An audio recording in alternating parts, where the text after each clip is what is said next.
자, 5년간 대한민국 국정을 이끌 신임 대통령이 누가 될지 5,200만 국민의 눈과 귀가 집중되고 있는 상황인데요. 여론조사 전문가 두 분과 함께 이야기를 좀 나눠보겠습니다. 예, 두 분 모시고요. 그다음에 계속해서 득표율 이야기를 좀 나눠보도록 하겠습니다. 이광윤 소장, 또 이은영 소장 나오셨습니다. 안녕하십니까? 네, 안녕하세요. 네. 안녕하세요. 네, 반갑습니다. 자, 지금 뭐 득표 과정들을 계속 저희들이 정리를 해봤는데요. 네. 계속 방송을 좀 보셨잖아요. 네, 보고 있습니다. 어떻게 뭐 예상한 대로 흘러가시던가요? 아니면 조금 다르다 그렇게 느끼는 게 있었나요? 일단은 예. 지금 이 가중치 보정을 어떻게 했는지에 대한 궁금증이 굉장히 많으신 것 같아요. 네. 그래서 지금 JTBC 조사하고 방송 3사 조금 다르게 가중치 보정을 한 것 같고요. 예. 일단은 그 담당자들이 나중에라도 그걸 꼭 한번 이야기할 수 있는 기회 갖고 싶다라는 얘기도 하더라고요. 예. 선거 투표 다 끝나고 그래서 그 부분에 대한 궁금증은 반드시 좀 해소를 시켜줄 필요가 있다 이렇게 보여지고요. 예. 지금 상황에서는 일단은 그 투표율이 지금 평균보다 낮은 지역을 좀 중심으로 저는 좀 봤거든요. 근데 예. 평균보다 지금 낮은 지역이 이제 수도권, 그다음에 충청권, 그다음에 제주 그리고 부산 지역이 있습니다. 예. 근데 그 지역마다 조금씩 다 특징이 있는데요. 제주 같은 경우는 이제 평균보다 낮지만 이재명 후보의 그 좀 예상치가 더 높고요. 네. 그다음에 충청권은 거의 1% 이내에서 거의 비슷해요. 비슷하게. 그리고 예. 그다음에 아까 제주하고 그다음에 한 군데가 더 있었는데 혹시 충북, 충- 인천? 예, 어, 충북. 예. 충청, 부산. 충청은 어쨌든 좀 거의 비슷하고요. 네. 제주하고 부산. 그다음에 부산은 지금 윤석열 후보가 또 많이 앞서는 걸로 나와서 예. 지금 이런 상황이면 진짜 다 개표를 해봐야지 알 수 있는 상황인 것 같습니다. 공통적으로 다 이건 끝까지 가봐야 한다. 네, 얘기입니다. 이 예. 정도 오차범위 안에 있는 출구조사, 그것도 0.6, 0.7 이 정도면 섣부른 판단 불가 구간입니다. 그리고 예. 변수가 많고 예. 재외국민 투표 전혀 잡히지 않고 있고 예. 확진자 6시 이후에 투표가 시작된 맞아요. 예. 확진자 표 역시 아직 예. 전혀 어느 곳에도 포함되어 있지 않습니다. 적어도 지금 5분, 10분 뭐 당선 확실 유력 이런 걸 띄우는 게 결코 문제가 아닙니다. 더군다나 두 출구 조사가 조금씩 엇갈렸기 때문에 물론 둘 다 오차범위 이내에 있으니까 할 말은 있습니다만 예. 그리고 바뀌어도 큰 흠이 안 된다고 생각할지도 모르는 사람이 있을지는 모르나 네네. 몇 분 빨리 당선 유력이나 확실을 띄우는 것은 결코 좋지 않습니다. 정확하고 확실한 것이 더 중요한 가치를 지니고 있는 오늘 밤부터 내일 새벽이 아닌가 싶고요. 네. 저희가 이 선거 방송 초기에 몇 %면 이제 좀 알 수 있겠냐고 50%로 말씀하셨는데 좀 바꾸시겠습니까? 50%도 굉장히 깎아서 한 거고요. 실은 이 정도 격차면 저는 한 80% 이상, 예. 제가 예전에 신문사 근무할 때 예. 제가 데스크였으면 절대 서둘지 말라고 지시했을 겁니다. 80% 정도. 저도 그럴 것 같고요. 예. 그래서 지금 벌써 일각에서는 이게 지금 출구조사가 필요하냐 이 이야기가 좀 나오고 있습니다. 예. 그래서 반드시 좀 사후에 이제 이런 전체적인 과정이 어떻게 진행될지 좀 이야기를 할 필요가 있을 것 같아요. 무엇보다도 사전 투표율이 어마어마하게 높아버렸다는 것, 그리고 네. 총 투표율, 총 투표자 중에서 둘 예. 중에 한 사람이 지금 사전 투표를 한 거예요. 그렇죠. 예. 그 중에 반절은 그러니까 똑같이 투표를 했는데 반절은 지금 보정이라는 방법으로 추정만 하고 있을 따름입니다. 예. 이게 사전 투표율이 전체 투표율에서 한 30%가 되어도 굉장히 위험하다고 할 수 있는 건데 네. 5대5 비율에서 이렇게 한다는 건 의미가 없고 사전 투표율은 앞으로 계속 늘어날 가능성이 대단히 높습니다. 예. 특히 이번 선거를 기회로 본다면. 그래서 우리도 사전 투표, 본 투표라는 뭔가 차별적인 의미의 용어조차도 수정할 필요가 있는 것이고 결선 투표제 이런 걸로 가는 것은 뭐 정치 개혁을 통해서 논해진다고 얘기가 하니 나왔으니까요. 차제에 예. 이 우리가 여론조사가 굉장히 큰 두 번의 커다란 실수를 통해서 선관위에서 좀 더 세세하게 규정도 짜고 그러면서 많이 정확도가 올라갔던 우리 과거의 경험이 있듯이 예. 이번 것을 통해서 이번이 틀렸다는 게 아니라 예. 이번 것을 통해서 우리 조사의 신뢰도나 선진화를 앞당기는 그런 계기로 또 한 번 작용할 필요가 있다. 이런 네. 논의는 아마 선거 끝나고 차분히 이루어질 수 있으리라고 봅니다. 예. 예. 뭐 끝까지 개표를 해봐야 알겠습니다만 지금 궁금한 것이 만약에 이재명 후보가 승리를 한다면 어느 곳에 득표가 좀 유효했을지 반대로 윤석열 후보가 승리한다면 윤석열 후보에게는 어느 곳에 득표가 좀 유리했을지 지역을 좀 따져보고 싶습니다. 그렇습니다. 지금 그 지역과 이제 연령이 지금 다 다르게 나왔는데 예. 이게 반을 딱 접은 것처럼 지금 나와가지고 그러니까 딱 펼치면 양쪽이 거의 엇비슷하게 지금 나오는데 결국에는 아까 소장님께서도 말씀하신 것처럼 이 수도권의 표심이 결국엔 이제 최종적인 캐스팅 보트 역할을 할 것 같은데요. 이게 서울 같은 경우는 방송 3사 출구조사 기준으로 보면은 윤석열 후보 50.9, 이재명 후보 45.4, 경기 지역은 윤석열 후보 45.9, 이재명 후보 50.8이어가지고 도저히 이게 예측을 하기가 조금 어려워요. 거의 어렵다. 똑같은 상황이거든요. 예. 이 점은 참고해야 될 거예요. 예. 언급한 출구 조사가 매우 정확하다는 전제하에 예. 어쩔지는 내일 최종 선관위 집계로 알 수 있지만 네.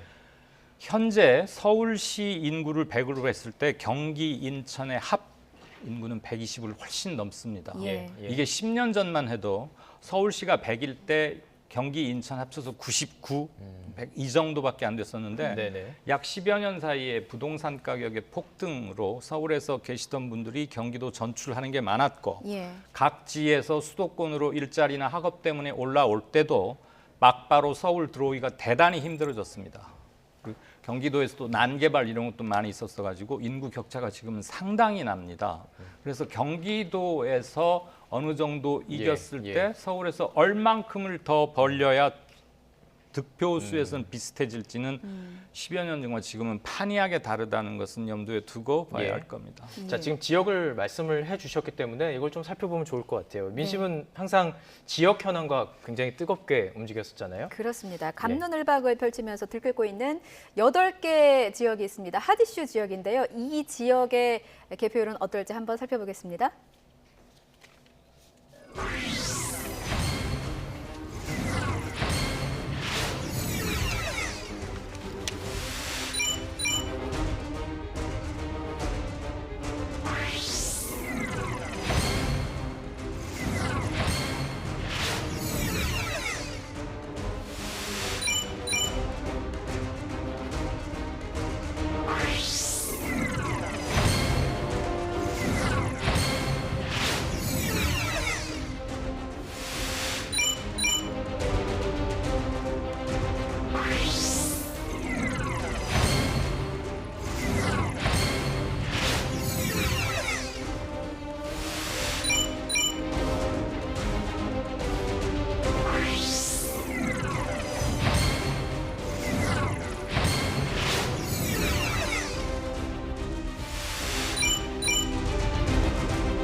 네. 핫이슈 지역, 여러 가지 지역 현안과 관심 가는 지역들을 저희가 좀 살펴봤는데요. 네. 이거 어떻게 정리를 할 수가 없습니다. 그러니까 사실 이게 이런 현안이 있으면 여당 후보에게 가든지 뭐 야당 후보에게 가야 되는데 그런 게 지금 전혀 없는 거죠. 네. 그렇습니다. 그렇지만 이제 지금 투표율 나온 거를 가지고 좀 살펴보면요. 네. 서울 같은 경우는 일단은 그 투표율이 가장 높은 3개의 지역이 서초, 송파, 양천구가 나왔습니다. 예. 그리고 경기도는 과천, 그다음에 성남 분당, 그다음에 안양 동안이 나왔거든요. 네. 그래서 지금 이제 결과가 이제 다 나와봐야 알겠지만 이제 제가 볼 때는 부동산에 좀 민감했던 지역들 그리고 예. 그 보수 표심이 좀 강했던 지역들이 지금 네. 투표율 1, 2, 3위에 지금 들어가 있어서 서울 경기는 아무래도 이제 약간 부동산 영향 보수 쪽 표심이 좀 더 많이 나오지 않았나 이렇게 좀 볼 수 있을 것 같습니다. 예. YTN에서 굉장히 준비했습니다. 주제별, 예. 지역별 예. 소팅이라 그러나요? 예. 이슈가 될 만한 것을 참 다양하게 잘 섞었다는 얘기를 방금 감사합니다. 받았습니다. 기존 지역적 예. 정치 정서가 거의 비슷하게 적용된 곳도 있고요. 예. 일단 대표적인 것은 경북의 원전 벨트가 있는 곳들. 그곳은 원래 보수 색채가 강했던 곳인데 예. 문재인 정부의 사실 그게 좀 오해를 많이 받은 정책입니다. 예. 원전을 포기하겠다는 게 아니고 약 60여 년 후에 원전을 슬로우 다운으로 가겠다. 예. 국가의 중장기적인 압록의 것을 발표했는데 마치 그게 곧 원전을 축소한다는 것으로 왜곡돼서 악선전 받았던 것도 있고요. 예. 예. 어쨌거나 그건 뭐 지나간 논란이라고 치고 그런 것들은 정확히 기존 지역적 정서와 원전 문제를 둘러싼 해당 지역민들의 경제나 민생에 대한 어려움 이런 것이 명확히 반영되는 것이고 그 마찬가지도 그 반대도 호남 지역의 새만금 같은 경우는 원래 전북 지역에 민주당 정서가 강했던 곳인데 새만금을 이러이러한 그랜드 플랜 하에서 뭘 어떻게 하겠다고 하니까 마다할 리가 당연히 없는 것이고요. 예. 그래서 기존의 지역 정서 플러스 해당 지역의 현안 같은 것을 잘 묶어서 매우 뉴스 시의성 있게 했고 예. 일단 이 기획은 굉장히 돋보입니다. 그리고 그것을 통해서 중장기적인 것과 예. 지금 당장의 것, 지역민들에게는 중장기적인 것 못지않게 오히려 지금의 것이 더 지금 이 땅 여기 이것이 예. 더 소구력을 가질 수 있을 겁니다. 예. 근데 국정을 운영한다는 것은 지금 당장 눈앞에 있는 무엇, 달디 단 무엇 이것만 하는 건 아니거든요. 예. 때로는 국익과 공동체 전체의 안녕과 발전을 위해서는 네. 마다하는 인기 없는 정책도 추진할 수 있어야 하는 겁니다. 그게 국가 지도자인 것이고요. 예. 대선은 그런 것의 깜냥의 일부를 보는 것이기도 하고 예. 원전과 화전 문제, 화전 화력발전소 축소하는 거에 대한 충남 보령 이쪽 지역의 정서도 보니까 예. 윤 후보를 지지하면 그게 조금 브레이크가 걸릴 수 있는 거 아니겠느냐. 특히 탄소 RE100 뭐 이런 것들 가지고 네. 이재명 후보와 윤 후보가 매우 큰 정책에 있어서 네네. 편차를 보여왔지 않습니까? 예. 이런 것들이 상당히 정확히 투영되고 있다. 그래서 이번에 정책, 아젠다, 시대정신 이런 게 굉장히 빈약했던 대선이라고들 입을 모으지만 예.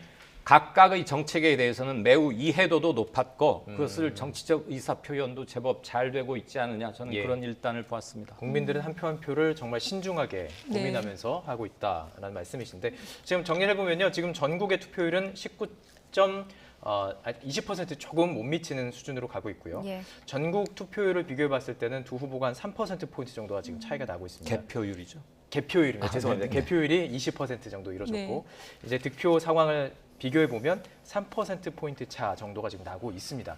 네. 그러니까 조금씩 처음에는 이제 전국 투표를 봤을 때 이재명 후보가 좀 앞서 나가다가 좁혀가 가고 있어요. 결국에는 지금 출구조사랑 조금 비슷하게 갈 것으로도 보이고요. 근데 이제 출구조사는 이제 맞춘다고 저희들이 많이 얘기를 하거든요. 네. 가장 이제 그 아까 응답률 굉장히 높기 때문에 맞출 수 있다라고 보고 있는데 지금 상황에서는 지금 20%밖에 개표율이 안 돼서 이렇다 저렇다 말하기는 어렵고요. 다만 이제 지금 나오는 투표율의 특징들이 무엇인지 지역적이거나 이제 연령별 특징들이 뭔지를 계속 보면서 우리가 한번 결과를 추측해 보는 게 중요할 것 같은데 네.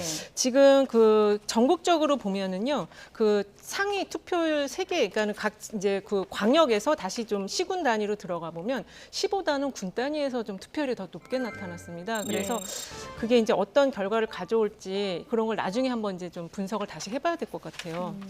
이게 어떤 의미가 될까요? 시보다 군 단위가 높다. 일단은 이제 시는 아무래도 젊은 층이 많고 인구가 많을 것이고 군 네. 단위는 좀 그렇지 고령층이 많을 것이라고 예상이 되잖아요. 그래서 이 좀 군 단위에서 고령층의 분들, 유권자분들이 많이 좀 투표로 나간 것이 아니냐 이렇게 좀 볼 수 있을 것 같습니다. 예. 역대 큰 선거를 종합해 보면 국회의원 총선에서도 비슷합니다만 특히 대선 같은 큰 선거에서는 행정 구역이 작아지는 곳 시에 비하면 군 예. 또는 읍면동의 투표율이 항상 높습니다. 예. 그런 공동체의 특성도 있는 것이고 또 조직적 투표소 동원. 결국 여론조사와 투표의 가장 큰 차이는 여론조사는 허용 오차라는 누구도 범접할 수 없고 손대서도 안 되고 함부로 해석을 안 되는 명확한 구간이 있는가 하면 예. 투표 행위는 여론조사가 오차 범위가 없습니다. 네네. 그리고 투표에는 기권 이런 게 있지만 여론조사는 그 기권을 명확히 잡아낼 수는 없는 것이죠. 투표 동료 한 사람이라도 더 나의 지지자를 투표소에 데리고 가는 것이 곧 이기는 것이다라는 아주 단순하고도 명쾌한 논리가 가장 확실하게 작동되는 게 투표일 직전부터 투표일 당일인 것이고요. 네네. 예. 전반적으로 시군구에 비해서 작은 행정 읍면동 단위의 투표율이 항상 높아왔고 예. 이것이 당분간은 더 계속될 수 있을 것입니다. 예. 농어촌이 완전히 피폐되거나 그러지 않는 한은 연담화 현상으로 전국이 도시화로 되기 전까지는 그리고 인구 포션은 앞으로 상당히 빠르게 변해갈 겁니다. 예. 근데 짧게 덧붙이면 이제 그렇게 말씀하실 수 있는데 앞으로 지금 이번 지금 조사에서 나온 거를 보면요. 충남 같은 경우는 지금 그 투표율 상위 탑 탑 세 개가 네. 계룡시와 청양군과 부여군이에요. 근데 예. 충남에는 우리가 볼 때는 천안시와 아산시가 많이 투표를 할 걸로 생각을 했는데 지금 그렇지 그렇지가 않은 않고. 결과가 나왔습니다. 예. 그래서 지금 소장님 말씀하신 게 꼭 맞지는 않다라는 게 지금 이번 선거에서 나오고 있는 것이거든요. 예. 그 지금- 정확한 투표율은 중앙선관위에서 공식적으로 집계를 할 테니까. 예. 저희가 지금 충북 지금 그래픽으로 보여드리고 있습니다. 예. 12곳에서 일단 윤석열 후보가 앞서 나가고 있고요. 52.4% 또 문재인 후보가 43%대였습니다. 충북이 사실은 지금까지는 상당히 중요한 지역으로 충북에서 선출되는 사람들이니까 대선을 맞습니다. 갔잖아요. 전국에 그런 데가 대통령이 몇 군데 있죠. 예. 네, 지금으로 봐서는 충북이 대표적으로 늘 투표율은 조금 낮았는데 네. 충북에서 진 사람이 승자가 된 적은 없고 네. 아마 뭐 인천 중군가도 그렇고 예. 제주도 곳곳이 그런 있습니다. 경향성을 예, 갖고 제주도 있다 그래요. 서귀포, 예. 네, 그 개표 속도 자체는 생각보다는 빠릅니다만 예. 아직 전혀 손대지 않는 두 그룹이 있기 때문에 네. 예. 끝까지 가변성은 두고 봐야 할 것 같습니다. 충북 그렇겠군요. 지역 짧게 말씀드리면 네. 충북 지역은 지금 전국 투표율보다 지금 낮은 투표율을 보이고 있습니다. 네네. 근데 출구조사 결과를 보면은 충북에서는 윤석열 후보가 50.3, 이재명 후보가 45.0으로 나왔거든요. 그래서 예. 충북 쪽에서는 지금 윤석열 후보가 조금 앞서는 그런 출구조사 결과가 나왔는데 이제 개표 결과가 또 달라질 수도 있겠죠. 예, 네. 일단 뭐 개표를 해 보면 과거의 어떤 공식이 깨질 확률이 좀 지금 많을 것 같아요. 예, 그런 예. 선거가 될 것 같습니다. 지금 그 지역별로 좀 분석을 해주셨는데 후보들이 마지막까지 지지 세력 결집을 호소를 했거든요. 그런데 그렇습니다. 이 예. 선거의 판세를 가를 최대 변수로 꼽힌 것이 이제 중도층의 표심이었습니다. 부동층의 표심.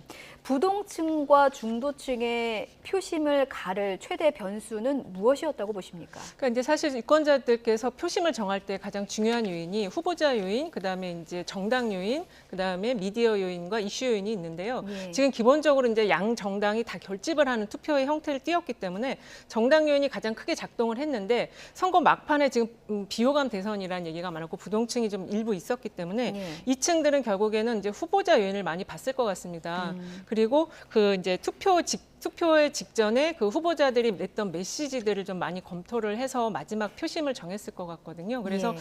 제가 볼 때는 그 후보자들이 마지막에 냈던 메시지가 부정적일 때 오히려 그 후보를 안 찍는 그런 효과가 있다라는 연구 결과도 있어서 마지막에 후보들에 대한 평가, 인물에 대한 메시지와 태도 평가가 굉장히 좀 중요한 요인이었을 것 같은데 윤석열 후보가 그런 면에서는 마지막에 메시지들이 굉장히 안정적이지가 않았고 좀 수위가 굉장히 좀 높은 수위의 거친 발언들이 나와서 아마 이제 그 중도 표심에는 그런 부분이 영향을 미치지 않았을까 보여집니다. 이광현 소장님은 어떻게 보셨어요? 네, 몇 가지 정리를 하자면 우선 구도 문제에 있어서는 1년 넘게 50%를 넘나들었던 정권 교체 심리라고 해야겠죠. 그건 론이라기보다는 정권 교체 심리는 광범위하게 있었고 크게 변하지 않아 왔다. 물론 때에 따라서 문재인 대통령 국정평가에 대한 긍부정이 이렇게 출렁일 때마다 조금의 영향은 받았으나 정권 교체 심리는 계속되어 왔다. 그거에 대항할 만한 범여권층의 매우 효과적인 그랜드 아젠다는 없었다. 비교적 없었다. 열흘 전쯤에 제기된 정치 교체 이슈는 매우 효과적이고 한국 정치사 발전에서도 아주 중요하지만 예. 불과 열흘 남겨놓고 제기됐기 때문에 예. 왜 여지껏 미화하다가 뭐 이런 반론이 있었고요. 단일화 이슈는 아까 잠시 말씀드렸지만 범보수권의 분위기를 업시키는 쪽으로 그러나 그에 따른 반작용 역시 대단히 만만치 않았다는 것이고요. 남녀 갈라치기의 폐해 이런 것들을 보면서 이게 과연 표에서 얼마만큼 이득을 봤을지는 나중에 정밀한 계산이 필요하겠습니다만 예. 이 논란을 보면서 국민의힘이나 윤석열 후보가 2월 초에 들어선 이후 오늘에 이르기까지 예. 수권 능력이나 태도 또는 자세에 대해서 조금 갸웃하게 만드는 점이 좀 있었다. 예. 반면에 그 기간 동안 예. 이재명 후보는 조금씩이라도 상승세를 보아왔던 추세 네. 그런 것들이 맞부딪히는 지점이 오늘 이렇게 팽팽한 출구조사로 나온 건 아닌가. 어쨌거나 지금은 도저히 판단을 저는 못하겠습니다. 그렇습니다. 그 조금 전에 이제 양당의 의원 모시고 사실 그 당에서 여론조사를 하잖아요. 그렇습니다. 그 얘기를 좀 저희가 들어봤을 때 국민의힘에서 조사했던 것과 차이가 꽤 컸다고 얘기합니다. 그렇습니다. 예. 뭐 민주당에서 하는 건 조금씩 소폭씩 따라갔다고 얘기하는데 자 그렇다면 이번 뭐 물론 결과를 봐야 알겠지만 출구조사와 비슷하게 나온다면 어떻게 얘기해야 될까요? 샤이 진보가 있었다 이렇게 판단해야 될까요? 그렇게 봐야 될 것 같은데요. 네. 일단은 지금 오늘 출구조사 결과 나왔을 때 양당의 표정이 굉장히 좀 상이했잖아요. 달랐습니다. 예, 그리고 저는 그 얘기 들어봤죠. 국민의힘 쪽이 약간 정지된 화면인 줄 알았었거든요. 그게 들어보니까요. 네네. 기존에 가지고 있었던 거가 너무 차이가 컸다. 그랬을 것 예. 같아요. 충격에 휩싸인 모습도 좀 그런 보였고요. 모습이었거든요. 예. 그래서 지난주에 제가 듣기로는 14%포인트를 이길 수 있다라는 이야기들이 나왔었는데 네. 지난 한 3, 4일 전에는 8에서 10 정도까지 이제 격차 좁혀지는 걸 그쪽도 인지는 했었던 것 같은데 이 정도인지는 지금 상황 인식을 못했던 것 같고요. 그리고 그러다 보니까 이제 충격에 휩싸였고, 근데 이제 이것이 만약에 지금 출구조사 결과대로 나온다라고 한다면 거의 20만 표 이내에 지금 격차에서 이제 승패가 가름이 되는 거거든요. 그렇다면 제가 볼 때는 계속 지적이 좀 되었지만 그 지지층에서 일단 승복하기 어려운 부분이 생길 수 있다. 그리고 네. 더군다나 그 선관위의 부실 선거 관리 부분이 문제가 됐었기 때문에 네네. 상당 기간 좀 혼란의 기간이 올 수 있다라고 좀 볼 수 있을 것 같아요. 그 각 당의 판세 얘기를 했으니까 그건 언론사 의뢰로 해서 공개 의무가 있는 건 아니지요. 네. 참고로 저희 KSOI에서 깜깜이 기간 들어와서 네. 정확히는 금요일, 토요일 사전 투표가 진행되던 이틀간 조사를 했습니다. 예. 그 공표 금지 시간은 조금 전 예. 7시 반인가 8시에 풀렸으니까 예. 예. 물론 출구조사도 나와 있으니까 네. 그냥 참고로 짧게 말씀을 드리면 예. 당선 지지율에서는 이재명 47.0, 예. 윤석열 46.5, 예. 0.5%포인트 차이니까 저는 뭐 솔직히 이 정도는 그냥 무시합니다. 몇 번 조사를 다시 하면 달라질 수 있는 거예요, 그죠? 물론이죠. 예. 이건 바로 그 다음 날에도 달라질 수 있을 네네. 것이고요. 예. 물론 ARS고 1000명 샘플이고 플러스 마이너스 3.1%포인트고요. 사전 투표가 있었던 이틀 동안 조사한 네. 예. 네. 분이죠. 금요일, 토요일. 그리고 당선 가능성도 함께 여쭤봤어요. 예. 네. 그때는 윤석열 50.0, 이재명 45.6, 오차범위 2 내지만 예. 아주 하단 쪽은 아닌 중상 고쯤에 이렇게 포진돼 있었습니다. 그러니까 네네. 지지율은 뭐 딱 붙었다고 해도 되고 당선 가능성은 윤을 조금 더 많이 보고 있었다. 네. 그런 생각은 있습니다. 근데 그때 그 어떻게 그런 결과가 나올 수 표집은 있죠? 예. 그 다 말씀해 주시죠. 네. 이거 1000명 지금 응답한 응답자들의 정치 성향별 분석, 저는 이걸 굉장히 중요한 지표 중에 하나로 응답률도 보는데 혹시 적어 오셨습니까? 응답률 물론 있고요. 예. 예. 나는 보수다라고 밝힌 분들이 31%, 네. 진보가 28.4%, 중도라고 답한 분이 35%입니다. 나머지는 모름 무응답이고요. 그러니까 이제 지지도와 지금 당선 가능성이 좀 다르게 나온 추세가 이제 좀 궁금한 부분이고, 근데 이게 뭐 대체적으로는 항상 일치하는 것도 지지도와 아니고 당선 정확히 그걸 가능성이 좀 찾기도 쉽지 일치하는 않습니다. 흐름으로 갔었거든요. 네, 그래서 네, 이제 네, 네. 궁금한 부분이고, 사실 이렇게 되면 이제 여론조사 무용론이 나올 가능성이 굉장히 높습니다. 특히 이렇게 좁전 상황에서는 그럴 수밖에 그렇습니다. 없는 예. 그게 이제 깜깜이 기간이어서 예. 당연히 공표를 못 하는 건데 네. 우리는 지지율은 딱 붙어 있고 예. 그래서 항상 우리 것과 남의 것의 뭐 조사 정합성이랄까 이런 걸 늘 서로가 고민하고 생각할 겁니다. 근데 예. 이제 같은 기간에 당 판세 조사도 이렇게 함께 해보면 예. 그때는 좀 샘플은 크고 전화번호, 안심번호 이렇게 하는 방식은 조금 달라요. 예. 그런데 어쩔 땐 일치하고 어떨 땐 일치하지 않을 때 참 고민스럽죠. 그런데 네. 당 판세 조사도 이 범주에서 크게 다르지는 않았다 네. 그랬는데 국힘 쪽에서는 뭐 당대표를 위시해서 8.5%포인트로 이긴다 이 말이 깜깜이 들어가자마자 나왔고 예. 이게 10%로 늘어났다가 예. 어떨 땐 다시 3.345%포인트 줄어 있었어요. 그래서 예. 아, 많이 크구나. 물론 뭐 거기도 그 일정한 상배를 모든 조사가 다 이루어야 한다고 보지는 않습니다. 예. 조금씩 있을 텐데 예. 이렇게 매일 그 장마철에 무슨 습도 변화 기후 급변기 때 온도 변하듯이 막 이렇게 과연 해야 하는 것인가 예, 예. 이런 점은 있었죠. 아마 여의도 그- 연구소는 ARS 조사를 하기 때문에 오차 범위가 좀 더 커졌던 것 같고요. 예. 사실 이런 상황이면은 출구 조사와 지금 KSI 조사에 거의 근사하거든요. 예. 출구 조사를 하지 말고 KSI에게 맡기는 게 정확도를 높일 수 있다. 저는 예, 그렇게 좀 알겠습니다. 보여집니다. 예. 예. 여론조사라는 것이 사실 모집단을 그러니까 전체를 다 할 수 없기 때문에 이제 뽑아서 하는 거기 때문에 그렇습니다. 뽑히는 사람에 따라 달라질 수밖에 없고 그렇죠. 그렇지만 이게- 예. 그렇습니다. 그렇지만 그걸 이제 네. 균질하게 다 뽑는다는 전제가 있는 거죠. 예. 그 응답자들의 정직도 신뢰도 이런 걸 따져보고 예. 그다음에 출구조사가 공중파 3사 같은 경우는 전국 330개 투표소에서 7만 3천 명을 대상으로 했고 굉장히 많은 수거예요. JTBC는 예, 예. 140개 투표소를 상대로 14,000 개. 4만 명 14,000개 정도 투표소에서 조사를 했다고 들었습니다. 140개입니다. 140개인가요? 예, 알겠습니다. 전국에 확인해 14,000개 보겠습니다. 되지 않고요. 예, 예, 그러니까 140개. 그 예. 샘플 차이는 좀 나는데 그러니까 네. 오차 범위도 저쪽은 플러스 마이너스 0.8, JTBC는 플러스 마이너스 1.2인데 둘 다 오차 범위 들어와 있는데 예, 예. 응답자들의 정직도 같은 걸 감안하면 여론조사보다는 출구조사가 당연히 예. 저는 더 정확성, 신뢰성은 전문가를 높아질 수밖에 없다고 모셨더니 봐요.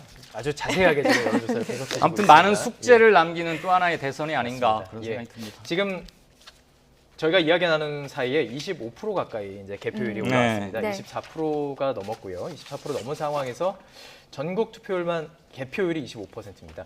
이 상황에서 이재명 후보가 49.83%, 윤석열 후보가 40.92%. 현재 그 차이는 계속 한 3%로 유지가 되고 있습니다.